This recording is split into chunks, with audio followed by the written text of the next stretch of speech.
Di dalam bidang manajemen perkantoran dan layanan bisnis, pelanggan dapat diartikan sebagai tamu, konsumen, atau relasi yang datang ke kantor atau tempat kerja kita.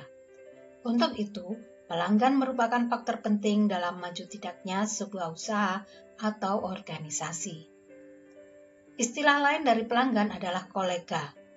Kolega ini merupakan pelanggan internal atau teman sekerja atau teman dalam satu kantor dan teman yang merupakan relasi organisasi. Hal ini merupakan hal terpenting juga dalam membentuk kerjasama, yaitu untuk mewujudkan kepuasan para pelanggan. Secara langsung, kolega juga merupakan pelanggan. Nah, oleh karena itu maka pemberian pelayanannya juga tidak boleh ada perbedaan.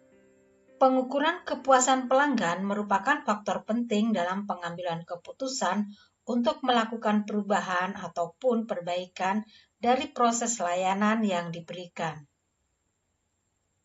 Dalam layanan pelanggan menggunakan sistem online juga selalu dilakukan pengukuran terhadap kepuasan pelanggan. Nah, bagaimanakah cara memberikan pelayanan terbaik untuk pelanggan? Mari kita ikuti pembahasan yang berikut ini. Karakteristik kualitas pelayanan prima. Yang pertama adalah penampilan. Dalam layanan pelanggan, penampilan ini merupakan hal yang sangat penting. Penampilan prima seseorang akan menumbuhkan rasa percaya diri yang pada akhirnya akan memberikan dampak yang positif di dalam memberikan layanan. Penampilan yang menarik, tubuh yang proporsional, bahasa dan cara berbicara yang baik akan memberikan keyakinan pelanggan dalam penyediaan layanan. Yang kedua, kesopanan dan keramahan. Oleh karena komunitas pengguna layanan berasal dari berbagai bidang, baik itu di tingkat ekonomi yang berbeda ataupun di berbagai tingkat status sosial, maka di dalam pelayanan sangat dibutuhkan adanya sikap sopan, sabar, dan tidak mementingkan diri sendiri. Kemudian yang ketiga, adanya kesediaan melayani. Para karyawan harus profesional atau benar-benar melayani pelanggan karena tugas mereka harus selalu siap melayani pelanggan yang benar-benar membutuhkannya. Kemudian yang keempat, pengetahuan dan keahlian. Untuk melayani dengan baik, maka seorang karyawan harus memiliki pengetahuan dan keterampilan di bidang yang mereka kerjakan. Misalnya, perwakilan layanan yang memiliki tingkat pendidikan atau pelatihan tertentu. Itulah sebabnya posisinya juga harus sesuai dengan pengalamannya. Berikutnya, tepat waktu dan janji.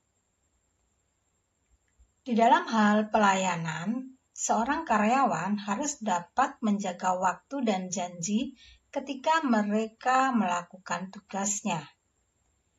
Jika janji terlebih dahulu dibuat dengan pelanggan, misalnya mengadakan pertemuan dengan pelanggan dalam jangka waktu 3 hari. Kemudian yang keenam, kejujuran dan kepercayaan. Dalam memberikan pelayanan, seorang karyawan harus jujur dalam semua aspek. Jujur dalam bentuk aturan, jujur dalam bentuk pembiayaan, dan juga jujur dalam menyelesaikan pekerjaan tepat waktu.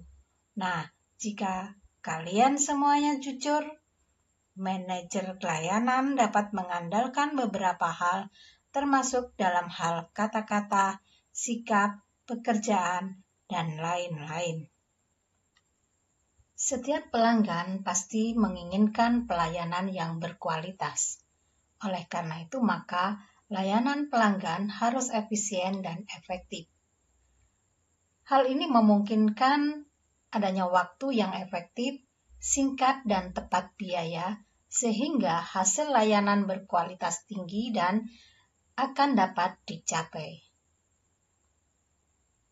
Nah, karenanya, maka efisiensi dan efektivitas adalah hal-hal yang harus dicapai dan harus menjadi perhatian serius dalam penyediaan layanan.